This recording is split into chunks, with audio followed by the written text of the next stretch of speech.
ये मेरे सर पे एक मज़ाहिया सी टोपी देख लें तो समझ लो कोई ख़ास तैयारी है। ना सिर्फ ईद बल्कि जुमा बल्कि आम नमाज पढ़ने के लिए भी औरतें आती हैं। तो सरकारी अनाउंसमेंट था कि 8:15 हो गई है, 8:15 हो रही है, ठीक है। तो ये 18 का भी एक पीछे इसके साइंस है। थोड़ा सा रश हो, एक जिस तरह कोई प्रोग्रामिंग नहीं हुई होती इनकी, ये ऑटोमेटिक लाइन लगा लेते हैं थोड़ा। उसमें भी एक खातून है जो कि लीड कर रही हैं। ये लो जी, तीसरे में घुस गया, उसने बाकियों को वक्त डाल दिया। ओए डरा रहा है। ये साथ इसे नहीं बने, वो घुस गया। पोंपोंग का नाम है बेंटोंग। चलो जी, बब्बर शेर फरमा गए हैं फैज़ अहमद फैज़ साहब, जिस धज से गया कोई मक्तल में वो शान सलामत रहती है। 11 बजे गए हैं, 4.25 घंटे हो गए हैं।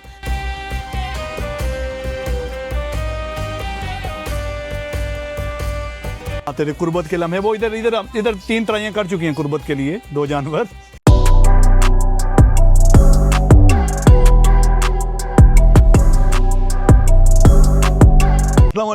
Welcome back to your home Wiki Log. Another day, another vlog, and this one also is a unique vlog. Unique क्यों नहीं होगा भाईजान? ईद उल अज़हा रोज तो नहीं ना आती कि मेरे सर पे एक मज़ाहिया सी टोपी देख लें तो समझ लो कोई ख़ास तैयारी है। मज़ाहिया टोपी नहीं यार, ये मलेशिया स्टाइल टोपी है, लेकिन थोड़ी सी खुली है मेरे सर पे।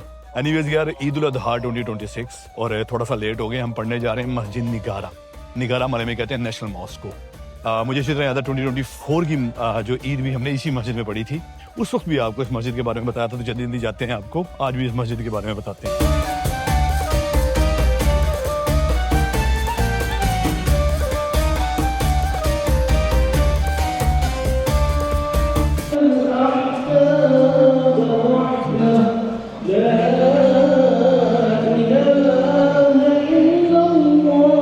इमाम साहब का इंटरव्यू हो रहा है।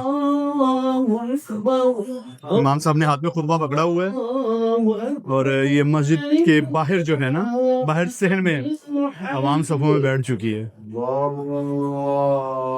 नेशनल मॉस्क मस्जिद निगारा।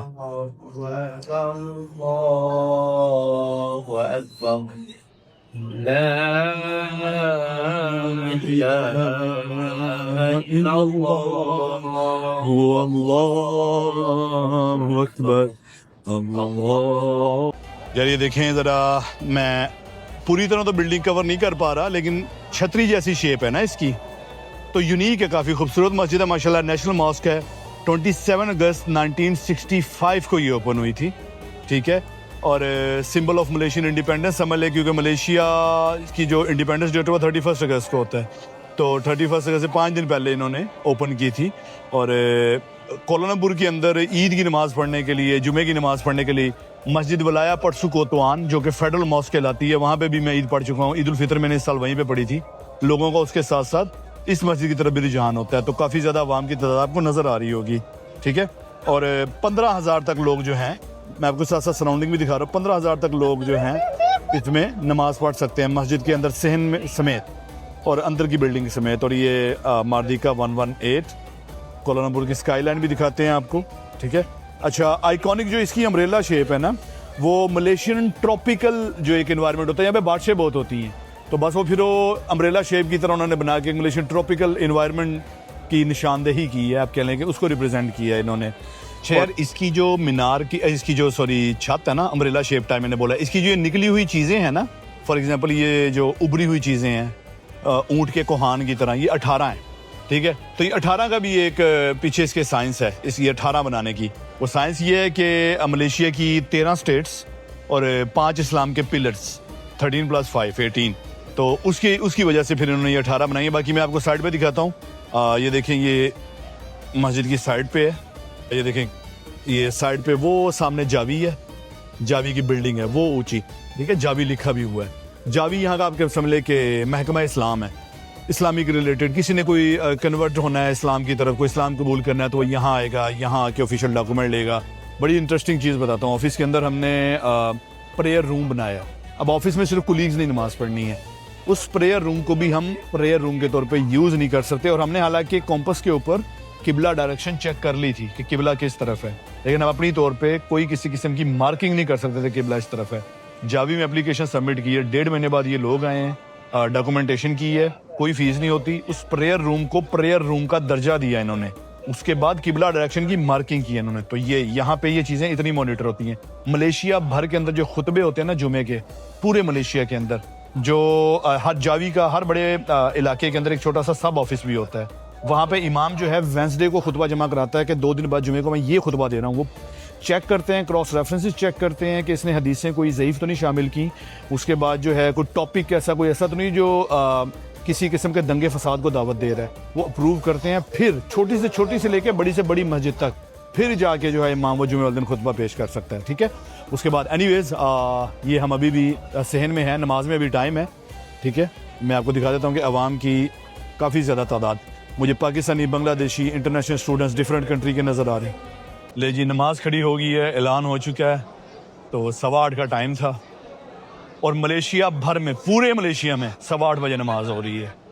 कोई किसी की अपनी मर्जी नहीं चाहती। सरकारी अनाउंसमेंट था कि 8:15 हो गई है, 8:15 हो रही है। ठीक है, मेरे घर के पास वाली मस्जिद में 8:15 है, वलाय परसों कोतवान फेडरल मॉस्क में भी 8:15 है और यहाँ पे भी 8:15 है।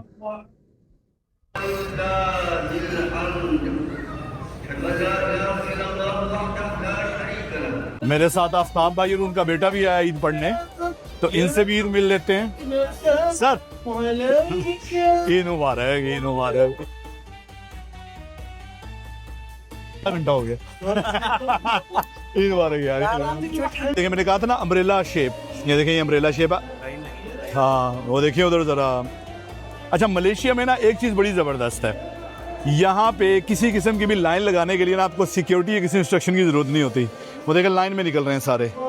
थोड़ा सा रश हो, एक जिस तरह कोई प्रोग्रामिंग नहीं हुई होती इनकी, ये ऑटोमेटिक लाइन लगा लेते हैं। थोड़ा सा भी रश हो, वो देखिए लाइन में निकल रहे हैं, कोई धक्कम पेल नहीं हो रही। ठीक है, अभी मस्जिद के अंदर जाते हैं, आपको मस्जिद के अंदर से भी इंफ्रास्ट्रक्चर दिखाता हूँ इंशाल्लाह। मैं आपको मलेशिया में मस्जिद कल्चर के बारे में काफ़ी चीज़ें बता रहा हूँ, तो ये भी बता दूँ कि यहाँ पे ना सिर्फ ईद बल्कि जुमा, बल्कि आम नमाज पढ़ने के लिए भी औरतें आती हैं। हर मस्जिद में औरतों के लिए अलग से इंतज़ाम होता है, पीछे बापर्दा जगह बनाई होती है, छोटा सा एक पोर्शन औरतों के लिए उन्होंने जो है वो किया होता है, मुख्तस किया होता है। ठीक है, फिक्स किया होता है। तो अभी भी अंदर जाने के लिए मैं सोच रहा हूँ कि ये रश ख़त्म हो जाए, फिर आपको अंदर लेके चलता हूँ, अंदर से थोड़ा सा इसका इंटीरियर दिखाता हूँ मस्जिद का। ये है जी मस्जिद निगारा नेशनल मॉस्क का खूबसूरत इंटीरियर। ठीक है, मैंने कहा था ना कि मलेशिया में हर मस्जिद के अंदर ख़वातीन के लिए अलग से जगह होती है। तो ये पीछे जो कवर्ड एरिया ना, कवर्ड एरिया जो है, ये ख़वातीन की नमाज के लिए। ठीक है, और ये बहारुद्दीन कासिम जो मलेशियन आर्किटेक्ट थे, और एक और दूसरे थे अल बकरी जिनका नाम था, उन्होंने एक एडवर्ड नाम के ब्रिटिश जो है आर्किटेक्ट के साथ मिलकर डिज़ाइन किया था इस मस्जिद को। तो इसकी जो इंटीरियर का क्रेडिट है वो मलेशियन नेशनल्स को ही जाता है। तो खूबसूरत मस्जिद है, ब्लू थीम है इसकी। बाहर जो गुंबद है, जो इसका छतरी नुमा, वो भी ब्लू है। ठीक है, अब ईद की नमाज के बाद जो है यहाँ पे तस्वीरों का सिलसिला चल रहा है। बहुत ज़्यादा पाकिस्तानी, बांग्लादेशी और बर्मावी, नेपाली मुस्लिम्स, दूसरे कंट्रीज़ के अफ्रीकन नज़र आ रहे हैं यहाँ पे। यार ईद पढ़ ली है, अब चलते हैं अपनी कुर्बान गाह की तरफ, जहाँ पे हमने जानवर लिया है। वो कोलालमपुर से तकरीबन 1 घंटे की ड्राइव है, लेकिन काश ये ड्राइव 6 घंटे की होती। इतनी खूबसूरत ड्राइव है, इतने खूबसूरत मनाजर आने वाले हैं, इतने लश ग्रीन बादल अगर हमें मिल गए, बादलों के बीच में से गाड़ी चला के चलेंगे। ठीक है, रोड पे बादल आ जाते हैं। अगर आपने मेरा कुर्बानी खरीदने वाला व्लॉग नहीं देखा तो स्क्रीन पे लिंक नज़र आ रहा है, लाजमी देखिएगा। मेरा पिछले 1.5 साल का सबसे टॉप परफॉर्मिंग व्लॉग है वो। मैं तो जब भी व्लॉग अपलोड करता हूँ एक्सपेक्टेशन तो छोड़ दी ना, आपके व्यूज़ आए, बस मुझे पता है यार बना दिया है, लोगों की हेल्प हो जाएगी या लोगों को इन्फॉर्मेशन मिल जाएगी, तो बस चढ़ा दो। मैंने चढ़ाया, चलो ठीक है, रैंडम 200-300 व्यूज़ आ जाएंगे। भाई वो 15,000 व्यूज़ क्रॉस कर चुका है। यानी लोगों को वो कुर्बानी खरीदने का अमल, मलेशिया के रोड्स, कुर्बानी के जानवरों की प्राइसेस यहाँ पे पसंद आई हैं भाईजान। तो वहीं जा रहे हैं कोलालमपुर से तकरीबन 1 घंटे की ड्राइव पे, वहीं पे जानवर बंधा हुआ है हमारा, वहीं पे जो है वो ज़िबा करके तकसीम हमें दे देंगे वो। ठीक है, तो मैं अब आपको वहाँ पे जाके बताता हूँ कि मलेशिया में कुर्बानी के क्या क्या रिवाज हैं, क्या क्या कल्चर है, लोग यहाँ पे किस तरह कुर्बानी करते हैं।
ये देख ले मलेशिया के गांव कैसे होते हैं। हम ये एक गांव में पहुंच गए हैं, बोंटोंग या बेंतोंग भी कहते हैं, ठीक है।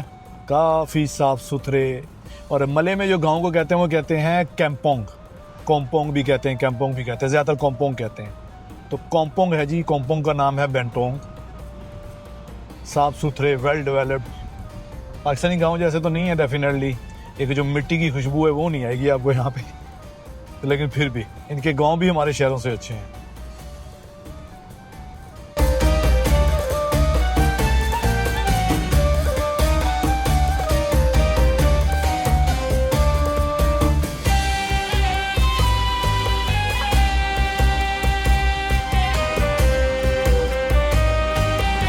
ये जी वो खूबसूरत रोड से ड्राइव करते करते हम पहुंच गए जहाँ पे हमारी कुर्बानी है। अच्छा, ज़्यादा फुटेज मैं ऐड नहीं करूँगा। अगर आपको वाकई ही देखना है कि मलेशिया के हाईवेज़ कैसे होते हैं, आप यकीन करें मैं 700 किलोमीटर भी इस हाईवे पे ड्राइव करता ना, तो इस तरह के खूबसूरत सीन कभी ख़त्म ना होते। एक मैं कहता हूँ 1 किलोमीटर का भी जो है वो खित्ता ऐसा नहीं आता, पार्ट ऐसा नहीं आता जहाँ पे साइडों में ग्रीनरी ना हो। 700 किलोमीटर तक भी ड्राइव की हुई है मैंने। एनीवेज, फिर वो खूबसूरत रोड छोड़ के हम अंदर आए हैं, ये जंगल के बीचों बीच।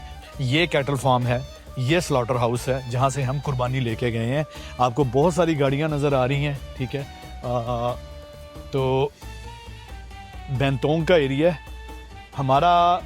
जो उसने हमसे कमिटमेंट की थी कुर्बानी का दूसरा नंबर था, अभी 10:30 का टाइम दिया था उसने, थोड़ा सा लेट हुए, जाके देखते हैं। फिर मैं आपको इंशाल्लाह थोड़ा सा बताता हूँ कि मलेशिया के अंदर कुर्बानी किस तरह सेलिब्रेट की जाती है और क्या फेस्टिवल होता है। अच्छा यार, ये देखें, ये टेंट लगाए हुए इन्होंने मेरे पीछे ना, यानी इस तरफ कुर्बानी हो रही, मैं नहीं दिखाऊंगा क्योंकि ये जो मनाजिर होते हैं बहुत सारे लोगों के लिए तकलीफ दे होते हैं। इसमें जो है फिर मैं नहीं लोगों को तकलीफ में मुब्तला करना चाहता। तो मलेशिया के अंदर जो कुर्बानी का इवेंट होता है ना, वो बेसिकली होता है एक फैमिली इवेंट। ख़वातीन भी आती हैं, बच्चे भी आते हैं और आके जो हैं इंजॉय करते हैं कुर्बानी को, अपने सामने अपना जानवर ज़िबा करवाते हैं और फिर गोश्त लेके जाते हैं। कुर्बानी के ट्रेंड क्या है, यहाँ पे घरों में जानवर नहीं लाया जाता, ठीक है। यहाँ पे जानवर इसी तरह कैटल फार्म पे या स्लॉटर हाउस पे आप पसंद करके चले जाते हैं, पैसे दे जाते हैं और उन्हीं के साथ डील कर लेते हैं। इस तरह हमने किया कि हम ईद वाले दिन आएंगे, हमें नंबर बता दो कि हमारा नंबर कौन सा है, हमारी स्लॉट कौन सी है, 10 बजे आए, 11 बजे आए, ठीक है। तो ईद वाले दिन आके वो फिर आपके सामने करके आपको छोटे छोटे पीस करके दे देंगे। छोटे छोटे पीस का भी बताना पड़ता है, वरना वो ज़्यादातर मलेशिया में रिवाज है 4 बड़े पीस करके देते हैं, घर जाके खुद करो अपने छोटे पीस, ठीक है। तो हमने 6500 में जानवर लिया था, 500 हमने कहा था कि हमें छोटे छोटे पीस करके देने हैं। 7000 में हमारा जानवर है। वो व्लॉग मेरा ज़रूर देखिएगा, उसमें सारा बार्गेन का तरीका बताया मैंने। उसमें मैंने आपको ट्रम्प भी दिखाया था, ये ट्रम्प खड़ा देखें, ये जानवरों का ट्रम्प है ये, ठीक है। एनीवेज, अच्छा, दूसरा ट्रेंड है कि जो ज़्यादातर फॉलो किया जाता है, लोग अपने इलाके की मस्जिद में करते हैं। हर मस्जिद में चाहे छोटी या बड़ी, कुर्बानी लाजमी होती है। मस्जिद की इंतज़ामिया जाके कुर्बानी लेके आती है। अच्छा, और बकरा है चाहे बड़ा जानवर है, तो वो मस्जिद की इंतज़ामिया ईद वाले दिन वॉलंटियर्स होते हैं, 30-30, 40-40 लोगों की टीम होती है वो वॉलंटियर। उसमें पाकिस्तानी भी होते हैं, बांग्लादेशी भी होते हैं, मले भी होते हैं। वो ज़िबा करते हैं 30-30, 40-40 लोग। जैसे मेरे घर के पास जो मस्जिद है, मैंने सबसे पहला व्लॉग वहाँ पे बनाया था ईद उल अज़हा का। वहाँ पे 13 जानवर ज़िबा हुए थे, 13 बड़े जानवर थे, छोटा एक बकरा हमारा ही था। मस्जिद इंतज़ामिया एक हिस्सा लाजमी रखती है अपना, ठीक है, बाकी 2 हिस्से आपको दे देती है। 90 किलो गोश्त बना है, 30 किलो मस्जिद इंतज़ामिया रखेगी, 60 किलो आपका है, ठीक है। वो मस्जिद इंतज़ामिया उस गोश्त का क्या करती है वो मैं बताता हूँ आपको।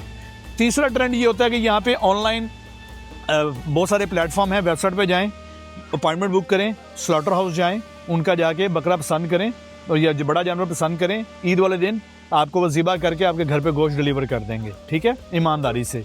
और TPL करके एक प्लेटफॉर्म है, वो वहाँ पे ये होता है। तो ये 3 ट्रेंड ज़्यादा फॉलो किए जाते हैं। अब मैं बताता हूँ मस्जिद क्या करती है। मस्जिद ये करती है, जो हिस्सा अपने पास रखती है, नंबर 1 उससे 3 काम लेती है। नंबर 1, वो पकाते हैं तरह तरह की डिशेस उससे, ठीक है, तरह तरह के पकवान तैयार करके ज़ोहर की नमाज के टाइम 1:30 बजे 2 बजे दावतें आम होती है, जो मर्जी बंदा जाके खाए, ठीक है, चावलों के साथ। और क्या नाम है, कढ़ाइयाँ शढ़ाइयाँ ये बना के वो खिला देते हैं, मलेशियन स्टाइल कढ़ाई। नंबर 2, वो उस गोश्त में से जो मस्जिद का हिस्सा था, छोटे छोटे शापर बना के रखते हैं कच्चे गोश्त का, नमाज के बाद ले जाएं साथ अपने, ठीक है, नमाजी अपने साथ ले जाएं, एक शॉपर, 2 शॉपर, जितनी उनकी मर्जी है, इखलाकी जिम्मेदारी है, आप एक शॉपर लेके जाएं। नंबर 3, वॉलंटियर्स में तकसीम किया जाता है। जिन्होंने उस कुर्बानी में हिस्सा लिया तो उनको ज़रा ज़्यादा दिया जाता है फिर, क्योंकि उन्होंने मेहनत की और अल्लाह की रज़ा की खातिर उन्होंने 50-60 लोग लगते हैं। अभी इधर भी जो है इस स्लॉटर हाउस की अपनी टीम है, ये वॉलंटियर नहीं है। 15 के करीब लोग मुझे नज़र आ रहे हैं, सबने रेड कलर की शर्ट पहनी हुई है, ठीक है। तो ये तरीक़ाकार है। बाकी मैं आपको ये दिखाता हूँ।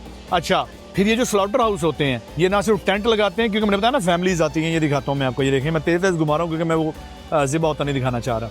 तो ये फिर जो फैमिलीज आती हैं इनके खाने पीने के लिए सारा इंतज़ाम किया जाता है। ये स्लॉटर हाउस की तरफ से ड्रिंक्स होंगी और खाने पीने का भी सामान हल्का फुल्का रख दिया जाएगा, स्नैक्स वगैरह यहाँ पे। तो एनीवेज अब यहाँ पे मैं ड्रोन लेके आया हूँ, आफ्ताब भाई के पास ड्रोन है। हम यहाँ पे ड्रोन उड़ाते हैं, आपको इर्द गिर्द का ज़रा नज़ारा दिखाते हैं इंशाल्लाह। उसके बाद अपने हिस्से का जो गोश्त लेके फिर घर को चलेंगे इंशाल्लाह।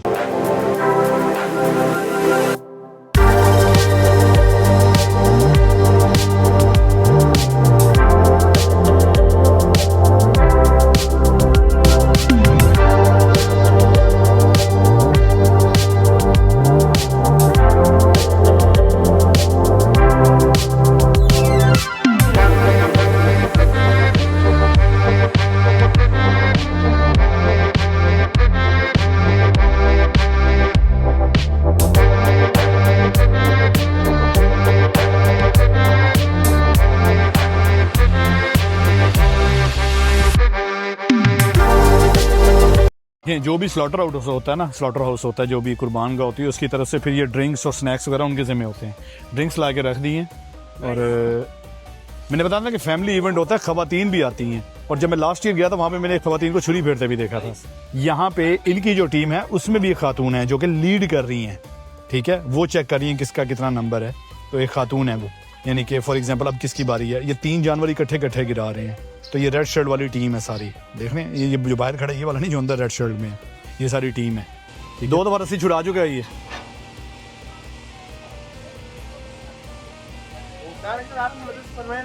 मैं चाह रहा हूँ कि बच्चे एनर्जी लगा लें खुद ही। वो घुस गया उधर। आप देखें जी, सही धींगा मुश्ती रेसलिंग हो रही है सही। अच्छा, बड़ा सिस्टम है। एक गेट वहाँ से है, वो खोला, अब ये गेट खोलेगा। 2 गेट, तीसरा गेट वहाँ पे है, खोल के फिर वो वहाँ पे लेके जाएंगे जहाँ पे छुरी फेरनी है। ये ले जी, दो गेट क्रॉस होने वाले हैं। 3 लोग लगे हुए हैं, दो लोग लगे हुए हैं। ये नहीं खींचा जा रहा उनसे, बाबा जी डर रहे हैं।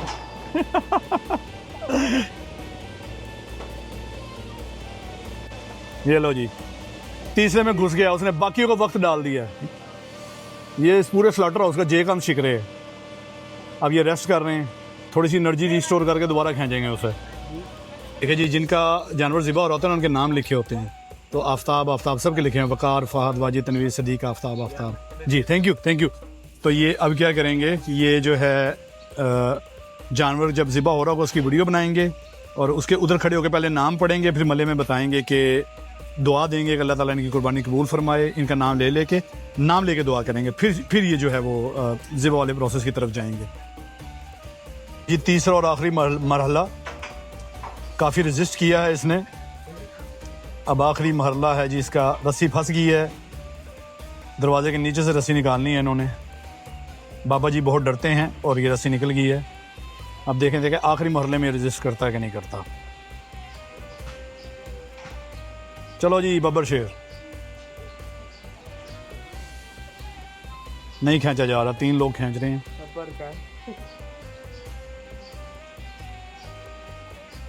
क्या खूब फरमा गए हैं फैज़ अहमद फैज़ साहब, जिस धज से गया कोई मक्तल में वो शान सलामत रहती है।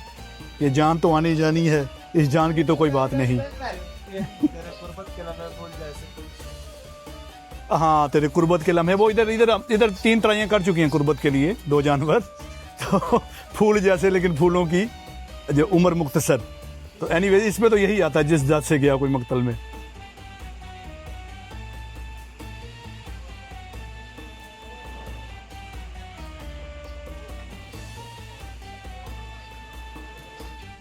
मंजिल पर पहुंच गया जी।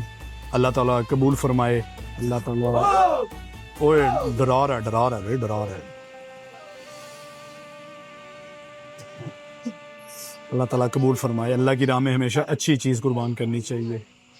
लन तनालुल बिर्रा हत्ता तुनफिकू मिम्मा तुहिब्बून। तो उस वक्त तक भलाई नहीं पा सकते जब तक अपनी पसंदीदा चीज़ अल्लाह की राह में खर्च ना करें।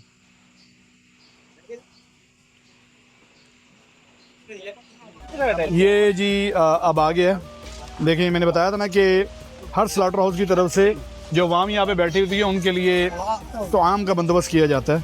तो ये हमारे मैजिशियन तो ये देखें, ड्रिंक्स भी आ गई हैं और खाना भी आ गया है। चावल आए हैं उबले हुए और साथ ये गोश्त आया है मलेशियन स्टाइल यखनी में, ठीक है। अपडेट ये है कि हम 11 बजे आए थे और 3 बज गए, 4 घंटे हो गए, हम अभी तक फ्री नहीं हुए। फ्री होना तो दूर की बात, अभी तक उन्होंने हमारे जानवर के गोश्त नहीं किया। खाल उतार के 4 बड़े पीस करके साइड पर रखे हुए हैं। सीन ये है कि लेबर कम है इनके पास, और लेबर कम के साथ साथ अभी जो लेबर है उसको डिस्ट्रीब्यूट सही नहीं किया हुआ। इन्होंने वो जानवर को ज़िबा करने और खाल उतारने पर तकरीबन 6 लोग लगाए हुए हैं, और बोटियाँ करने पे 2 मर्द और 2 ख़वातीन लगाई हुई हैं। 3-3 जानवर एक टाइम पे ज़िबा कर रहे हैं, तो 6 लोग मिलके, बल्कि 7 लोग हैं, एक छुरी भी फिरता, तो जो 7 लोग मिलके जो है सिर्फ खाल उतार रहे हैं, और क्या नाम है, खाल उतार के इधर देते जा रहे हैं इन 4 लोगों को। तो बहरहाल अभी रिक्वेस्ट तो की है उन्हें। हमारे साथ तनवीर भाई आए थे, तनवीर भाई जो कि ख़ुद भी उनकी यहाँ पे बुचर शॉप है, ख़ुद भी बुचर हैं, कसाई हैं। उन्होंने इनसे शर्ट बारो की है, शर्ट बारो करके खुद मैदान में उतर गए हैं। अब इसी तरह फ़ारग होना पड़ना है हमें। तो उन्होंने कह दिया था कि यार सॉरी हमें देर लग रही है, हमारी लेबर भी थोड़ी सी एनर्जी डाउन हो गई है उनकी, तो आप बेशक अपने जो आपने हमें एक्स्ट्रा 500 रिंगट दिया था ना कि छोटा पीस करके दें, आप वो वापस ले लें और ले जाएँ।